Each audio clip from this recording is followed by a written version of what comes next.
entering the most important part of debate class, which is when you learn the basics. You cannot be successful in debate without these next 4 or 5 class periods.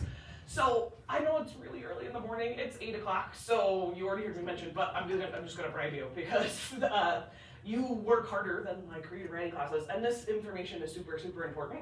So we're gonna start with everybody gets 2 pieces of candy. The next day when I make you just sit and listen, then everybody would get 3 pieces of candy for actually paying attention. The next day would be 4, and then we'll end on everybody gets 5. And I know that's a lot. I'm basically investing almost like $200 just giving you candy for paying attention over these next couple of days. But it's because it really, really, really makes a difference. And that's how we end up being successful. So if you haven't already, you're gonna be right here. There's 2 reasons I'm gonna have you take really, really simple notes. I tried to make the notes as painless as possible, but this is what you should have already accessed from the assignment. So the first reason is because it's not your fault that your brain isn't totally awake. All the research says that having school this early in the morning just doesn't work, and yet we do it anyways, right? So I'm trying to force your brain to pay attention to the most important stuff. But also, this then becomes really helpful for when you are doing what Debate 2 is doing and you're starting to actually get ready for the tournament. This becomes a cheat sheet that you get to access this stuff in the future, and it really will help you. So that being said, I will also help you with the answers. Most of them are really, really obvious on what I'm about to show you. But if you miss one, not only can you just ask your neighbor, it's not cheating. You could be like, hey, can you show me that answer?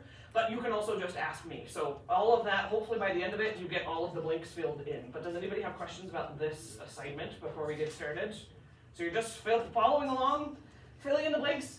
Definitely don't have anything else open. If you have any other tabs open, you're gonna miss stuff, okay? So we are going to, and you can open up this same second link, and you could follow along on your computer as well and kind of switch back and forth the tabs, this, and then the notes. But the first event is what it's called. There are different events in speech and debate world, and remember that there's 22, right? And we'll focus on 4 of them. But you will get to choose, after I teach you the basics of all 4 types, you'll get to choose for yourself. Okay, I don't like that one seems too hard, that one seems weird, this might be the one that I like the best. You'll get to choose for yourself. So that being said, this is actually a speaking event, which means that it's not you arguing against an opponent. There are those kinds of events as well, and we will learn about those. But we are going to learn the speaking events first because it makes it a little bit easier to learn the debate events. So a speaking event means it's you making arguments by yourself, giving a speech in front of the judge. Some kids love that because it's less pressure, because it's less like you're being attacked by an opponent. Some kids want the pressure of being attacked by an opponent. So that's why there's kind of a little bit of something for everybody. So technically, it's called extemporaneous speaking, but again, in debate, we love shortening stuff. So if you look on the word wall, it's almost always referred to as extemp, and even a more shortened version, the acronym is EXT, but technically it's extemporaneous speaking. So we're gonna watch just a really quick overview. Some of this is gonna go over your head, and that's okay, but it's just gonna kind of help you start getting used to the idea of extemp.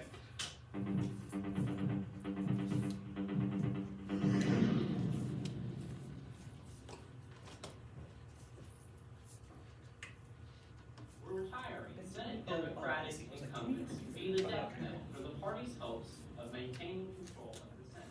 Extemporaneous speaking, or extemp, is a 7-minute commentary on current events.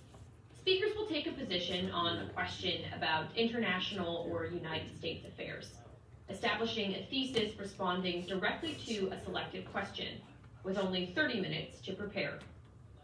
Because the speech is persuasive in nature, it's helpful to review Aristotle's 3 modes of persuasion: ethos, pathos, and logos. Ethos, or ethical appeal, establishes credibility through convincing the audience on the character of the author. This is done through delivery and use of evidence in the speech. Pathos appeals to the emotions of the audience. Logos is persuasion through the use of reason, or logic. In addition to the modes of persuasion, there are 3 key areas to consider when evaluating extemp. argumentation and analysis, source consideration, and delivery. Argumentation and analysis. Students should organize an approach to the questions, examining critical areas of analysis. For example, in the question, what can be done to improve the economy? Students should look to significant components that make an economy work. A student might examine the impact of major markets, such as commodities or stocks and bonds, or critical indicators like interest rates or consumer confidence. We're gonna stop right there. I wanted you to be able to see a little bit what Extemp actually looks like, but we're gonna break it down a little bit more. So no worries if most of that just totally went over your head. Let's kind of move on here. So the word extemporaneous is actually a word that you could use in real life. So for example, I could say, hey, I extemporaneously punched my little brother in the face, which means I didn't have to prepare to do that. That if you're doing something extemporaneously, you can do it without having to have a ton of preparation. Yeah? Do AGDs need to be points? For policy specifically, I would have a quote as an AGD, but I would keep it as brief as possible. Yep, but I would have a short one. Have to be a quote though? I would if it were me. Yeah, most kids who haven't, they end up kind of regretting that they didn't.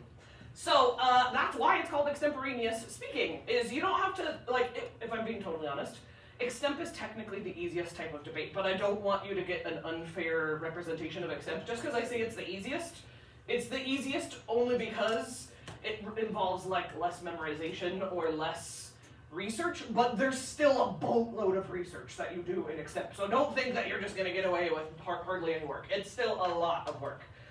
But extemp speeches, and this I think is your first blank. Just kidding. The first one is the word extemporaneous. Literally means done with little preparation, would be that one. And then this is the next one. It says, it's great for students who like current events. That's what the speeches are all about. So I don't know about you guys, but I'm a news junkie. So I constantly watch the news or listen to the news. Like this morning, I was like doing my hair and I was listening to the news. Do you guys need me for a second? Okay, you're okay. They're doing stuff for the nightly news. Y'all get like 2 minutes of free time while I step out in the hall really quick, okay? Okay.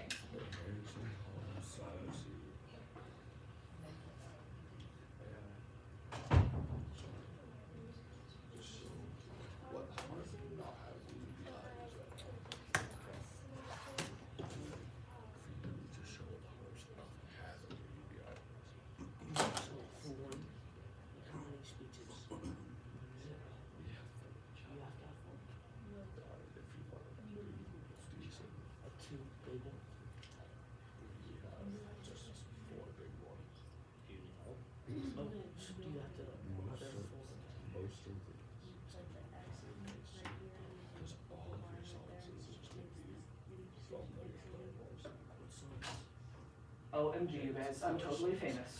Just kidding. Okay, so getting back to what extemp speeches are about. So, like this morning, I was like doing my hair and stuff, and I was watching the news at the same time. Or I always watch 5 p.m. local news, and then 5:30 national news. I like knowing what's going on in the world, because I live in the world. I want to know what's happening.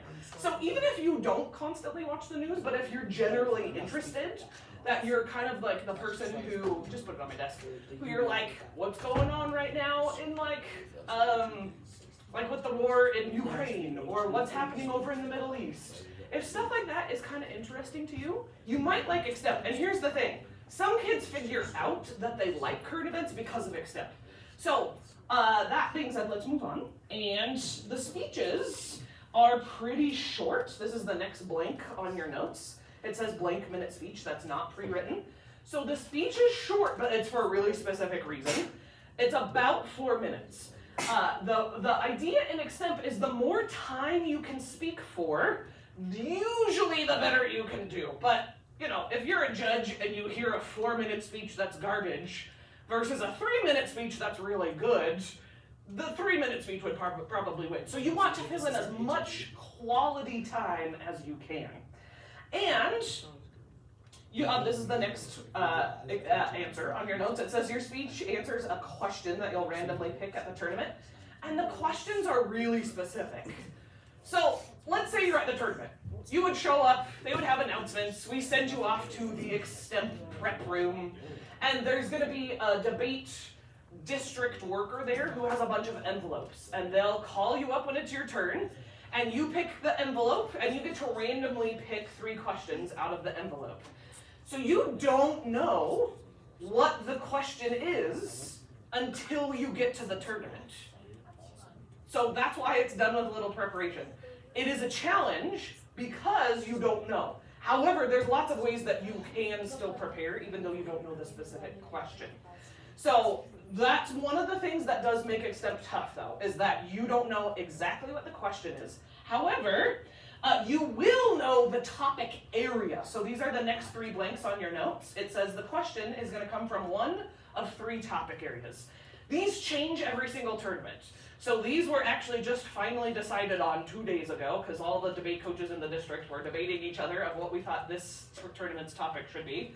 What we do is we figure out what's been in the news over and over and over. Extemp is supposed to be about current events. It's supposed to be about what's happening in the world. So we change the topics because the stuff that's happening in the world changes all the time.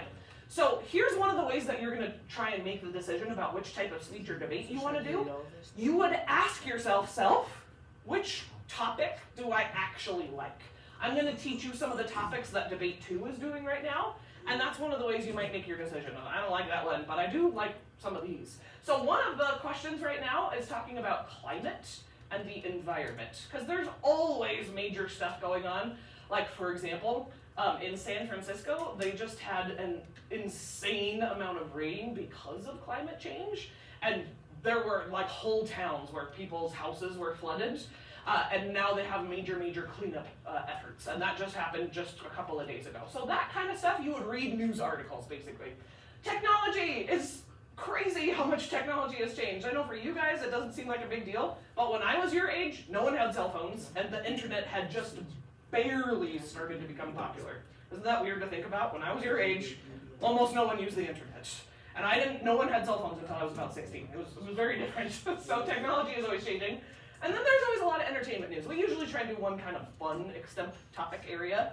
That this would be like, you get to go and look up stuff about, I don't know, who's a really popular celebrity right now? Like, Taylor Swift, right? There you go, right? So stuff that's just constantly in the news.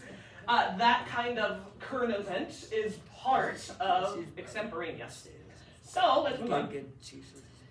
If you do Extemp, you don't just pick one topic area. If you do Extemp, you'll end up being an expert in all 3 topic areas, because at the tournament, you don't just give one speech, you actually give 3 different speeches to 3 different judges, because you might crash and burn on one, but then you get 2 more chances. Plus, it makes the judging more fair, that they get to see a more fair representation of what you can really do, because you got to show off your skills in a couple of different ways. So that means if there's 3 topic areas and you give 3 speeches, you're guaranteed one speech is one of the topic areas, another speech is a different one of the topic areas, and you'll end up doing all 3 by the end of the tournament. So you don't just pick and choose, you end up researching all of them, okay? And let me look at the notes. So I think that's what the next Blake said. You'll spend time becoming familiar with and creating evidence files for all 3. That was that answer right there. All 3 topic areas. You're doing so great, you guys. Let me pause and give everybody a coin, because I really appreciate that you're doing what you're supposed to be doing. So thank you so much. Okay, so back to this.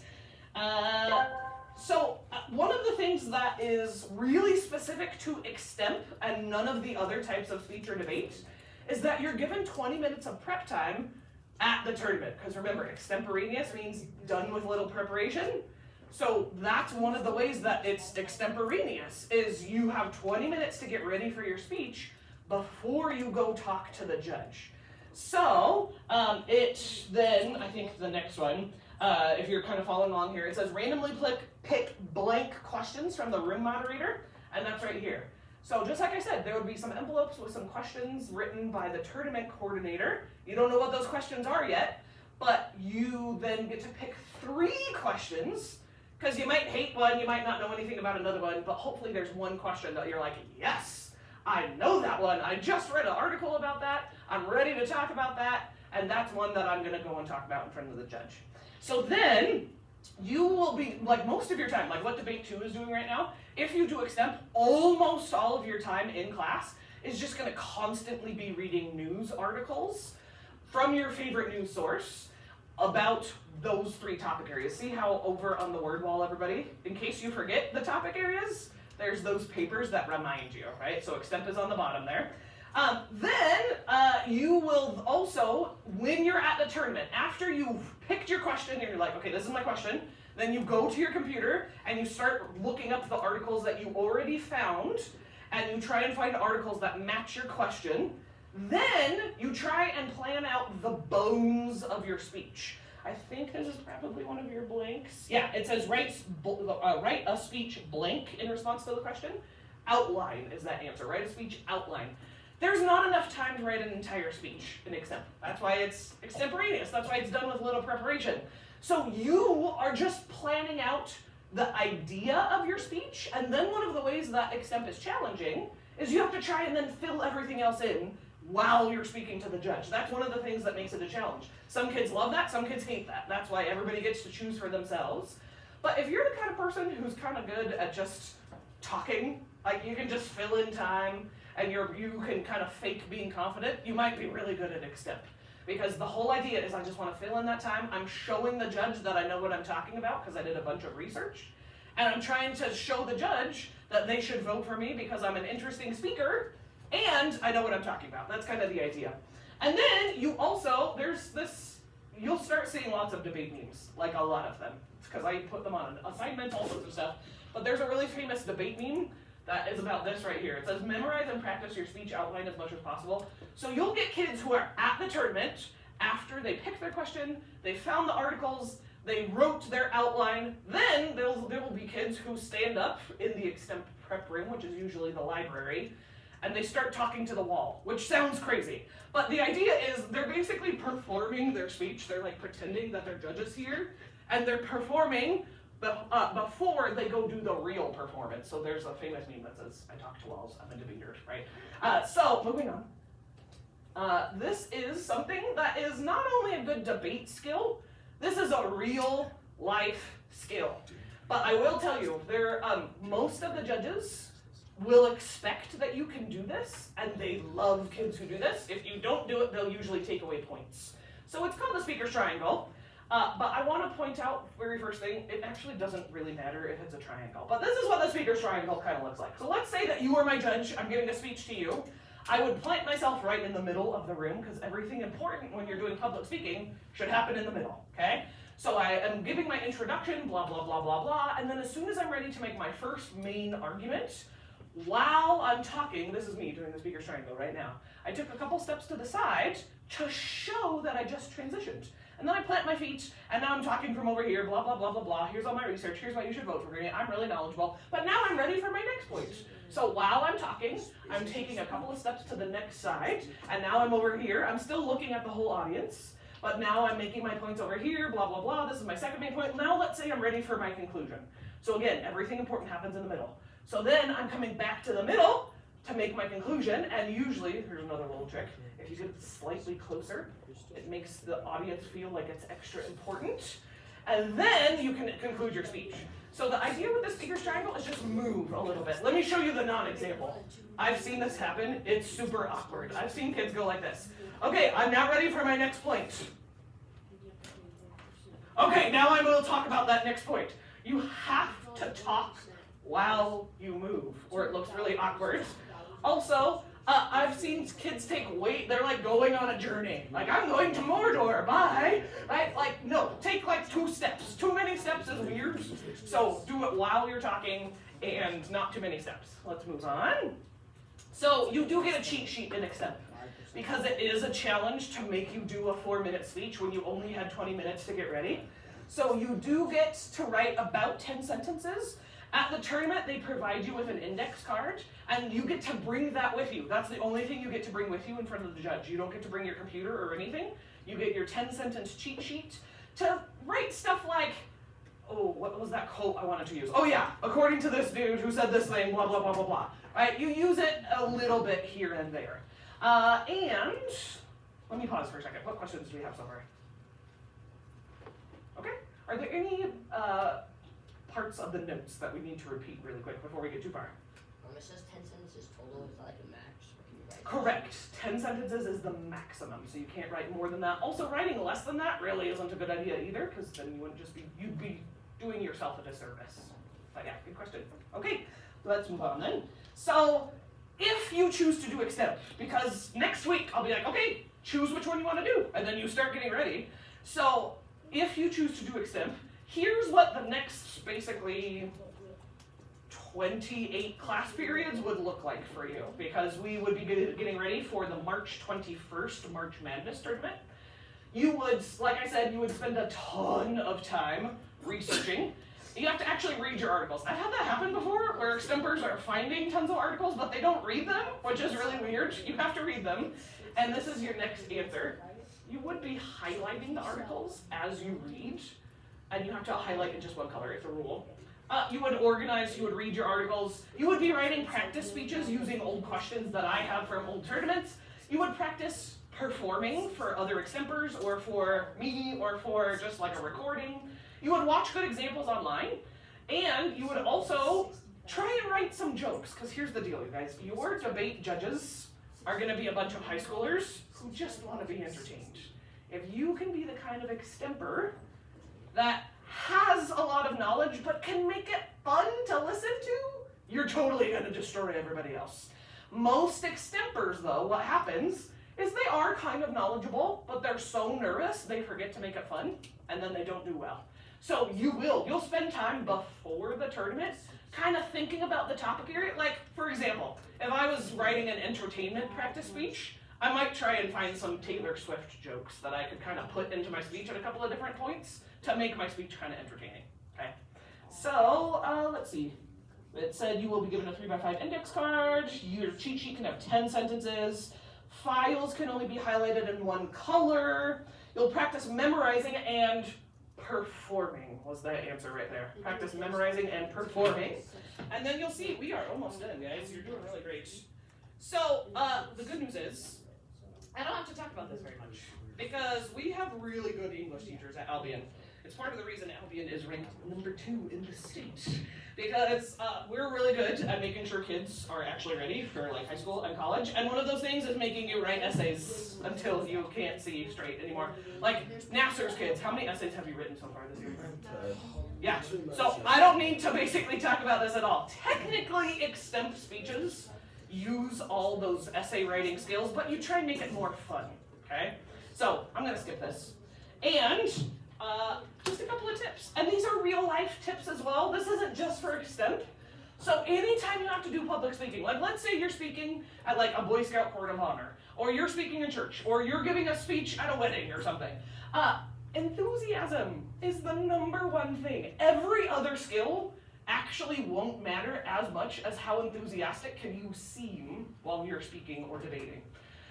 If you watch other extempers, so let's say when you're at the tournament, there's like 70 other kids doing extemp. If you go and watch some of the other speakers, then you know what you're up against, which is very strategically smart. Sometimes the questions, one of the ways you can get ready is by paying attention to headlines in the news. Because sometimes what they'll do, they'll take a headline and they just turn it into the form of a question. That's really what happens a lot. So it's one of the ways that you can kind of prepare. Also, one of the things that you kind of have to prepare for, ignore your neighbors guys, is speaker order really matters. That if you're the first speaker, you're kind of forgettable, but by the last speaker, the judge is tired. Usually what happens in extemp is one judge is assigned 5 or 6 different speakers. Those speakers come in one at a time. They perform one at a time, and then after they've all performed, the judge kind of has to sit and think, okay, I like that kid the best, so I'll give them my first rank. That kid was the second best, so they get second rank. And that's how you get judged in extemp. They kind of compare you. And then typically in extemp, there's up to like, maybe let's say there were like 7 extemp judges who saw 6 speakers each. So it's always randomized, a different group with each judge for each of the 3 speeches. And, like I said, writing some AGDs and jokes to make your speech come to life. This is another one of your blanks. It says, so the very bottom of the first page, it says there's so many places to look for evidence. Any news source, basically. So places like the New York Times, Albion actually bought a subscription to the New York Times because it's one of the best sources. So you would get the password and stuff that you could access the New York Times account. Stuff like even just Google News, which what Google News does is it filters every news site on the internet and it filters it by topic area. So like I could go to Google News and just type in technology, and then it would start giving me articles that have popped up recently about technology news. Even local sources like KSL or KUTV 2 News, right? So you want to kind of get a mixture. The more different sources you can get research from, the more you will avoid bias. Because it's a pretty well-known fact that most news sources these days kind of are biased. And people know that people who like go to Fox News, they know that they have a certain kind of political idea. And like, or if you're gonna go to like the New York Times versus Fox News, they're very different politically. So it affects the way that they report the news. So if you're only researching news from one area, then you would kind of have some bias. So you want to make sure you're really well-rounded. Okay, and we're at the end, you guys, and then I'm gonna give y'all candy. So we're gonna watch 2 examples. These examples on your notes, it says think about the examples that you watch. You're gonna tell me 2 things that you think these kids actually did well, and you're also gonna tell me what they could have done better. You're gonna kind of be a pretend judge. So what you're not going to see when we watch these examples is all of the prep times before the speech. Before this girl got up and gave this speech, she was in a different room, picking her questions, looking through her research, writing her outline, performing for the wall. Then when her prep time was over, then she showed up in front of her judge. So I'm going to show you 2 wildly different examples. They both won first place. But they're very, very, very different speakers. And that's one of the things that you have to kind of realize in debate. What's good for one kid might look completely different than what's good for another kid, and they both might get first place, and it was for completely different reasons. So there's lots of ways to be successful in debate. So we're all not going to watch the whole thing. We're just going to watch a little bit, and while you're watching, fill in those last couple of blanks on your notes, okay? So the other thing I kind of want to point out, you will never perform, because this looks a little scary the first time you see this, you will not perform in front of a bunch of judges like this girl is. She has a panel of judges, but that's because, number 1, she's in high school, and she has a panel of judges because, number 2, she made it to the final round. And so normally, honestly, if you do Extemp, you actually have the smallest audience out of everybody. Normally it's you and your judge, and that's it. So this is not normal, actually, but it is a good speech. Okay.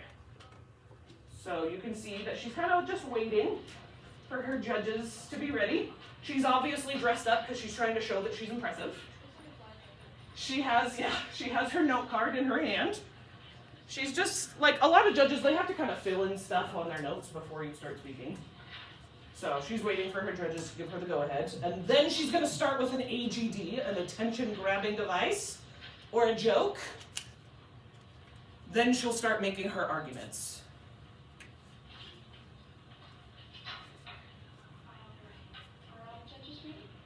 That's a really common thing to ask, right? You don't kind of just jump into it. You say, hey, is everybody ready before I begin? And if they say no, then you give them more time. As one of the most refined minds of my generation put it, in my opinion, we don't dedicate nearly enough scientific research to finding a cure for jerks. That's what Calvin said to his best friend Hobbes as they were discussing. Have you seen those old comics, Calvin and Hobbes? I loved those. I grew up on those. So it's like a little kid and his pet tiger, and she wanted to make her speech funny, so she took a little joke from that comic. The real solution to people that are just hard to deal with. And we all know those people. And this is absolutely no different from governments. A lot of them think, gosh, if we could only fix our relations, if we could only be closer friends. And this is the mindset we're going to be jumping into as we address the question, is India's outreach to Myanmar a challenge to China? And So notice how she just used her note card because she was getting the word of the question. Now, don't let that question freak you out. She's a high schooler at a very high-ranking tournament. So how many, raise your hand if you've even heard of the country Myanmar. Most of you haven't, and that's okay. High school questions are way tougher. Middle school, they're tough, but doable. And so we're not gonna watch the whole thing, but I want you thinking about, is she entertaining? Does she seem like she actually knows what she's talking about? Is she making the speech interesting? How are her performance skills? Those are some of the things you should be thinking about while you're kind of filling out something she did well from this speech. But also, just because she's a good speaker and just because she won first place does not mean there's stuff she couldn't do better. So remember, I also want you thinking of one thing she could have done better. Answer to this question is no. And we'll be diving into this in 3 key points. The first will be that China's economy has hope. The second will be that India is in desperate need of economic allies. But then the third point will be... As your coach, I'm trying to point out good things that you should try and copy yourself. Do you see how she's kind of listing 1, 2, 3 on her fingers? Really smart. It's helping the judges realize, oh, she's giving me a little preview. And good speakers do that. Myanmar is not exactly someone you want to reach out to in the first place. But before we jump into this point, we need to look at the justification or why you should even care about China, India, and Myanmar.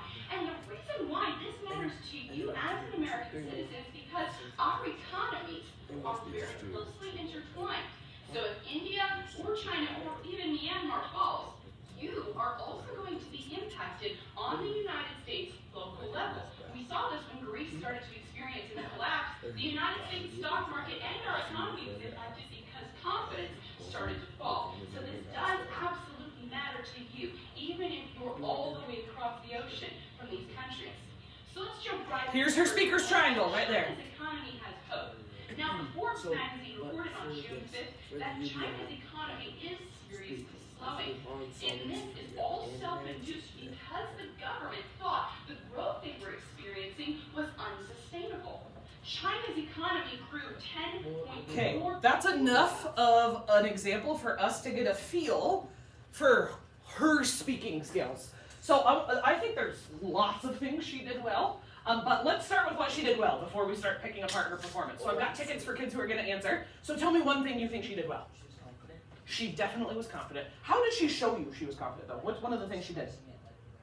Yeah, she was confident, like backing stuff up with hand gestures, which is definitely good. I'm just going to kind of jump around. Tell me another thing.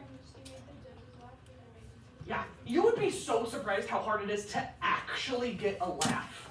Sometimes you'll make a joke and you're like, that was hilarious. Why aren't you laughing? Laugh at me. I'm funny, right? That really does. It happens. And so one of the things you have to do in debate, if you're going to do something funny, you're just going to have to own it. And you have to have fun with it, even if it seems like your judge isn't having fun. If you have fun, they will have fun. So I like that you pointed that out. It's really hard to get a laugh. Tell me another one.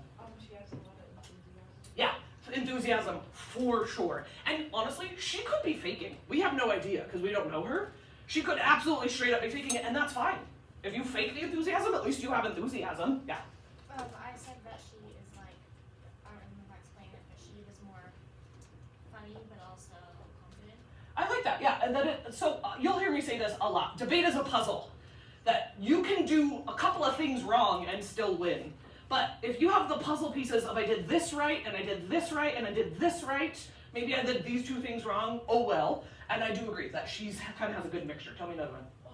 She's loud. You would be surprised how important that is. Like, I have a mic right now, right? But if I turn off my mic, I have to be conscious of making sure every single person in the room can hear me. So yeah, you'd be surprised how many kids. Oh yeah. Also, if somebody doesn't laugh, can you just say like, tough crowd? Yeah, right, exactly. And then you're reading the crowd and you're trying to be like, yeah, I see you not laughing at me. That's fine. I'm gonna have fun anyways. Very smart. Okay, that's another one. Yes, showing that you actually care, even if you don't. You can fake seeming like you care, and it will hopefully make the judge want to vote for you, because if you seem like they care, then hopefully the judge will care. Sorry, that was my bad. Okay, tell me another one, JR. She gave a good preview and then the moving around. Yeah, the preview, moving around, trying to make the speech seem interesting. Tell me another one. So tell me one of the confident things she did with body language. Yeah, which so at the tournament, guys, for real, at the first one, you're gonna be so nervous that on the inside you might feel like, I want to throw up a little bit. But on the outside, you're gonna be like, I got this, I'm so confident, I'm gonna destroy my opponents, but on the inside you're like, ugh. And that's okay. You will get over that. You really, really will. But I agree that you can fake, a lot of it is posture, guys. That if you could just fake your posture a little bit, you immediately come across as more confident. You had something you were gonna say? I agree that if you can be a little interesting, you can prevent the judge from going to sleep, Ruby. She wasn't like talking like a robot. She was like. Oh my gosh. So important. Same with the loud thing. You would be shocked how many debaters get to the tournament and they come up and they talk like this. Okay, so I'm going to talk about my speech today. And my speech is about this one thing. And I did some research about this one thing. You're like, oh my gosh, can you even try and make it a little interesting?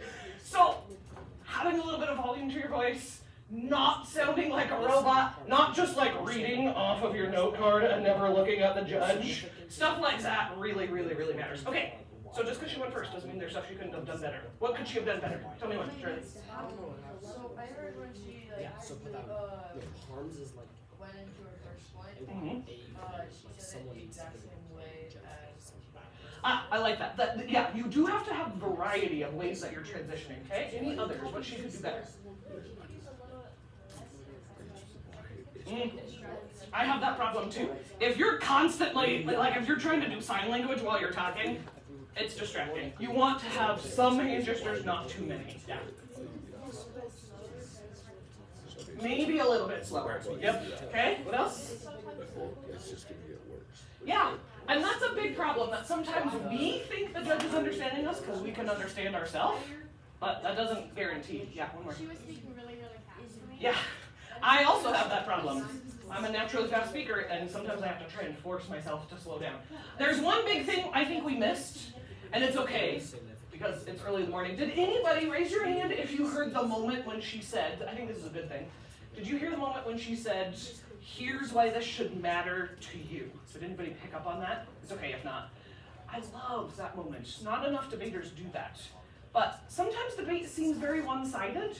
You have to tell the judge why they should care. Judge, you have to care about this. It's affecting your life right now, even if it seems like it's not. Those kinds of connections are so smart. Okay, debate 2, you are getting pretty loud, so just dial it down just a little bit. We're gonna watch one more example, then we are done. So this next example is wildly different. This is a kid who's a senior in high school. He won not only his district tournament, then he won the state tournament, then he went on to the national tournament, and he won the national tournament not once, but twice, which is kind of unheard of. It's insane to be at that level of debate. So his, though, is very, very, very, very different. He's in front of a huge crowd. Don't let that freak you out. You will never be in front of a huge crowd like he is. It's only because it's the national tournament. He also is, like, you'll see his personality is very different. So that being said, we won't watch a lot, but I do want you to tell me one thing he does well and one thing he could do better.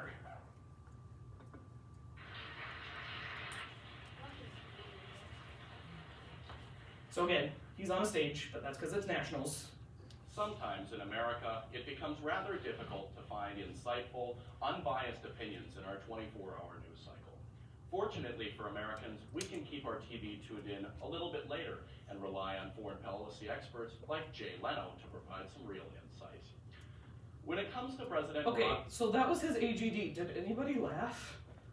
No, we didn't. His audience didn't. He still won first place. Like I said, you can do stuff wrong and still win. But yeah, you have to kind of try and read the room. Nobody laughed, and he didn't seem like he was having that much fun, so that's another problem. Okay. Barack Obama's nuclear policy, Mr. Leno explained that he has 1,000 warheads pointed at Russia, 1,000 pointed at China, and 1,000 pointed at India, with the remainder at Fox News.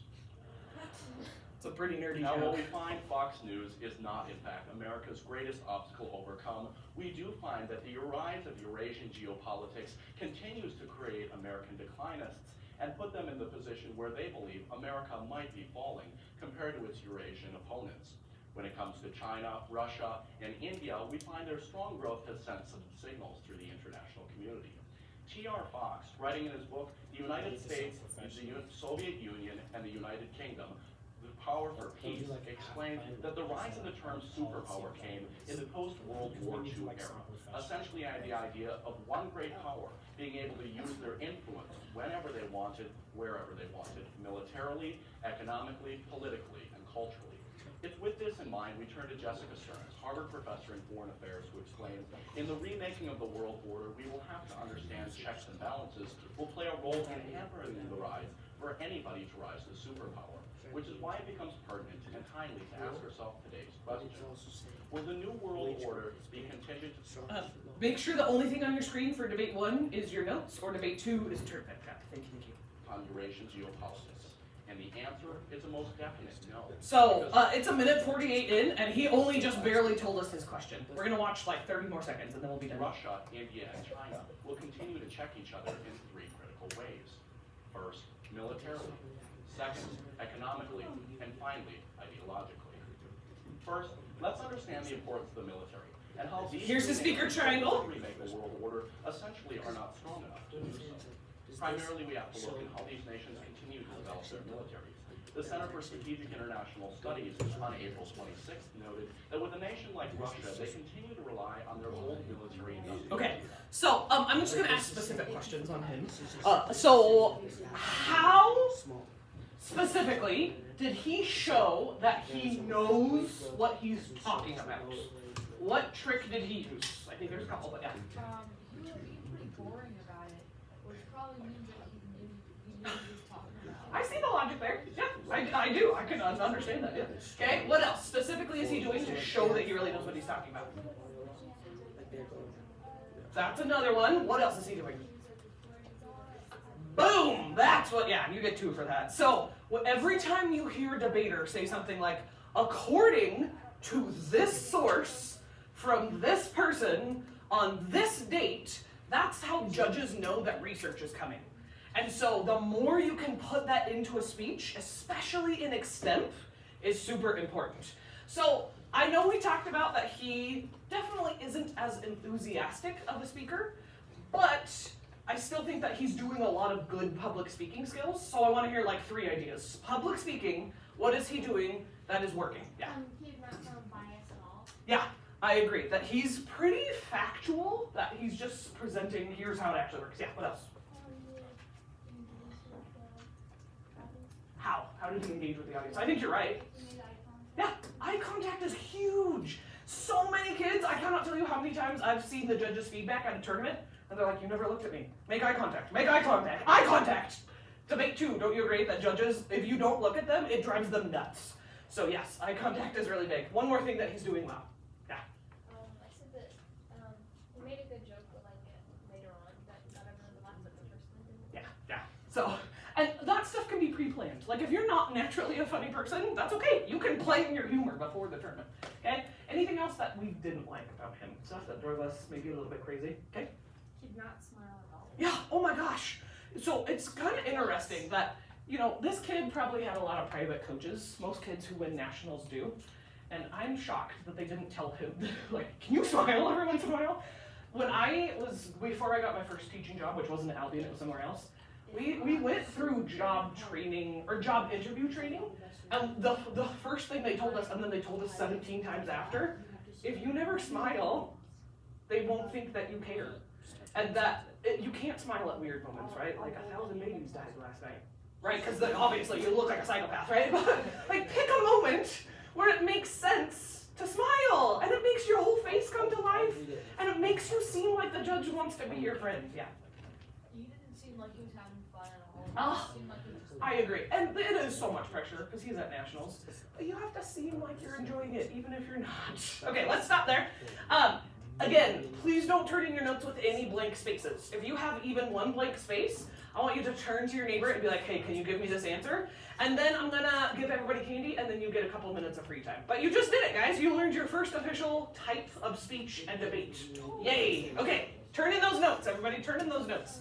Debate 2. You also are allowed to stop at this point, so make sure you turn in your tournament prep though.